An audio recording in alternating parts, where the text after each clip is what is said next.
అంటే ఎలాగో సినిమా గురించి చెప్పారు, మీ ఫేవరెట్ హీరో ఎవరు సార్? అంటే నాకా సార్, నాకు ఫేవరెట్ అనే కన్నా ఎక్కువగా నాకు థీమ్స్ ఇంట్రెస్ట్. నాకేంటంటే నా లైఫ్లో నేను పర్సన్ ఆఫ్ యాక్షన్, కానీ కొట్టలేను. అందుకని ఏ సినిమాలో ఒక సీన్కి 2 మర్డర్లు అవుతాయో అవి నాకు చాలా ఇష్టం.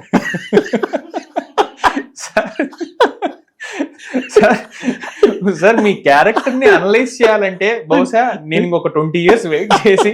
అత్యాధునికమైన టెక్నాలజీతో ఫెర్టిలిటీ ట్రీట్మెంట్ అందిస్తోంది మెడిసి IVF.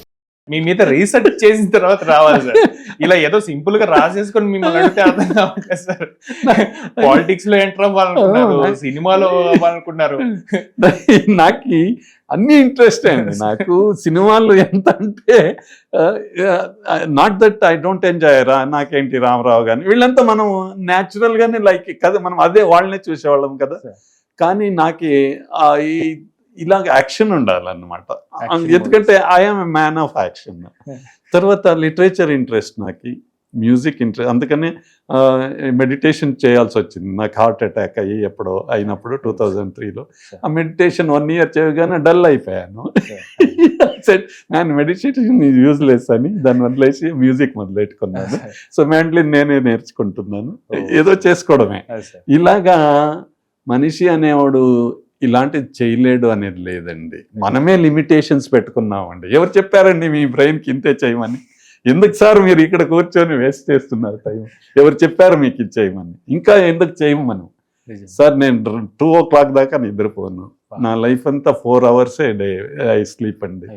నాకు థాట్స్ ఎలా వస్తుంటాయంటే ఇది చేద్దాం, అది చేద్దాం, అది ఇది అంత వస్తుంది. కానీ I'm too much ahead of the times అన్నమాట. అందుకని ఎవరు పట్టించుకోరు, చెప్తే వినరు, మనం చేయలేము. ఇలాగే ఈ ప్రాసెస్ ఆఫ్ థింకింగ్ పిల్లలకి ఇద్దామని నేనేం చేస్తానంటే ప్రతి సాటర్డే ఏదో గవర్నమెంట్ స్కూల్కి వెళ్ళిపోతానండి.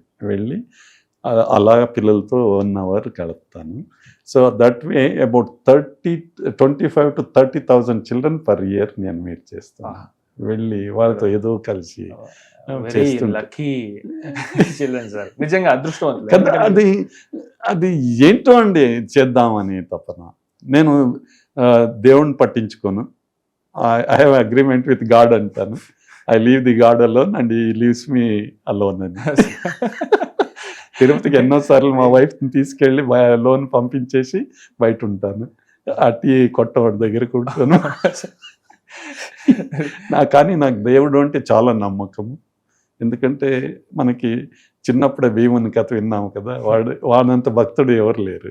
కానీ చూపించుకోడు ఆయన, పూజలు చేయడు, అది లోపల ఉండాలండి. అది గాడ్ అనేది ఎవడు డినై చేయలేము. So there is stupidity if I say there is no God. Sir దేవుడు అంత అక్కడ ఏదో వచ్చింది, అది తెలియంది, నేను దేవుడు అంటాను. కానీ ఆ గుడిలో లేడు, ఆ దేవస్థానంలో లేదు, ఆ గడ్డం పెంచుకొని ఉండే స్వామి దగ్గర లేదు. వీళ్ళెవ్వరూ గాడ్ గురించి తెలియదండి వాళ్ళు ఎవరికి. ఈ మధ్యకాలంలో వాళ్ళు ఎక్కువ సో వాళ్ళు చెప్పేది ఒకటైనా ఒరిజినల్ వాళ్ళది ఏదైనా ఉంటుందా? వివేకానందుడు ఇలా అన్నాడని, శంకరాచార్యుడు అలా నేనే నాకు వస్తుంది కదరా చదవడం. ఇసవాడు గడ్డం పెంచుకొని అదేదో చేసుకుంటారు, అది వాడు పని. నేను ఏ స్వామి దగ్గర, అందరూ స్వాములు నాకు ఫ్రెండ్సేనే. So I will be teaching them, I will tell them. So మొన్ననే మీకు ఈ ఎపిసోడ్ చెప్పాలి.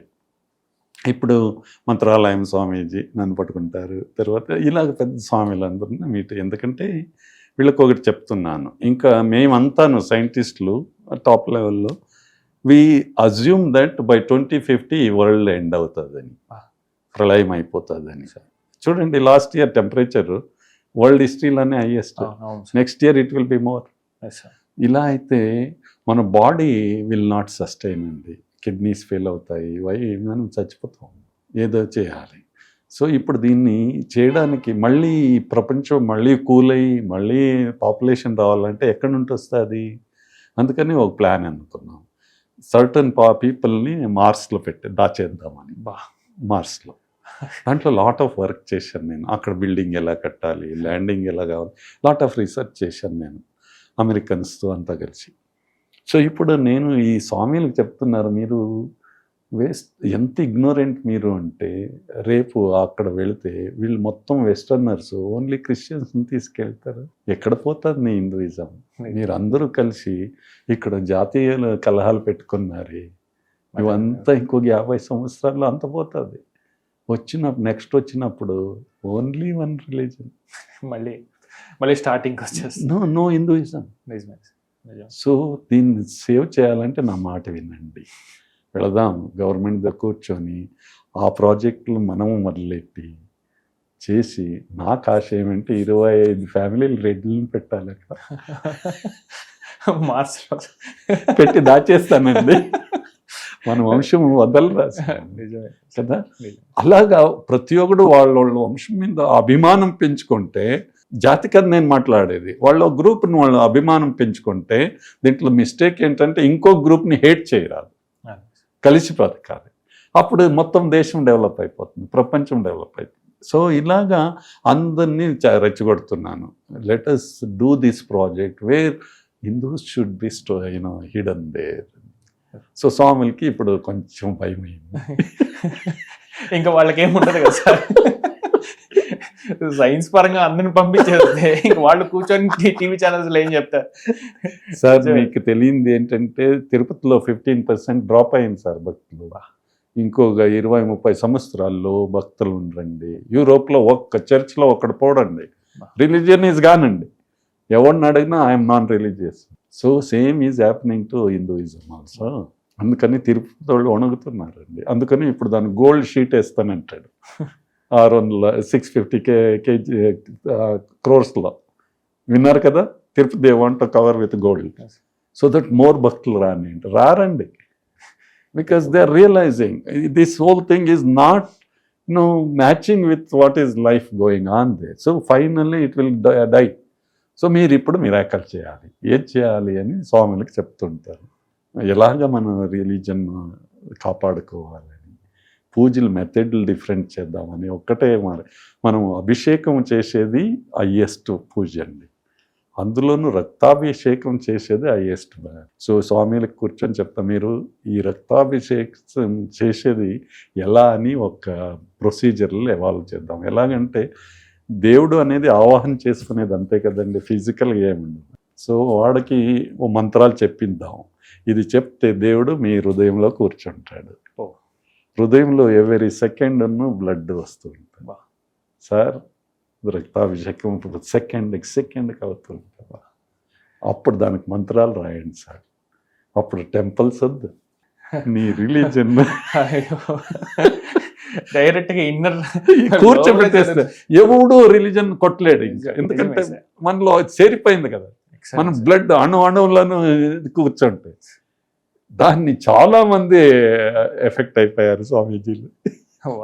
ఆబ్వియస్లీ వాళ్ళు అపోజ్ చేస్తారు సార్, చెప్పింది అది నిజం కాదు. ఇప్పుడు they are agreeing to it, they understand now. It takes time sir. ఈ విగ్రహాల్లో దేవుడు ఉండడండి, అది పూర్వకాలంలో ఎందుకు చేశారంటే కామన్ మ్యాన్కి ఇవంతా చెప్పలేము కదా, అందుకని వానికి ఒక షేప్ ఇచ్చేసి ఇది చేశారు. నౌ వీ కెన్ అండర్స్టాండ్ అండి. అందులో ఆ టైంలో ఎడ్యుకేషన్ ఉన్న వాళ్ళు ఎవరు? ఓన్లీ 2% ఆఫ్ ది పీపుల్ కదా, 98% ఇల్లిటరేట్, ఏమీ తెలియని వాళ్ళు. ఇప్పుడు 98% ఎడ్యుకేటెడ్. నువ్వు శ్లోకం నువ్వు చెప్పే నోరు తీస్తే వాడు మా నూరు దళితుడు వానికన్నా ఎక్కువగా చెప్తాడు కదా. సో అలాంటి వాడికి మీరు ఆ పాత మెథడ్లు అక్కర్లేదు, దేవుడు అక్కర్లేదు, ఆ శిల్పి అది ఇది. సో ఇవన్నీను హయ్యర్ లెవెల్ ఆఫ్ థింకింగ్ తీసుకెళ్ళాలి. సో స్వామీజీలకి కూర్చోబెట్టుకొని చెప్తూ ఉన్నాడు.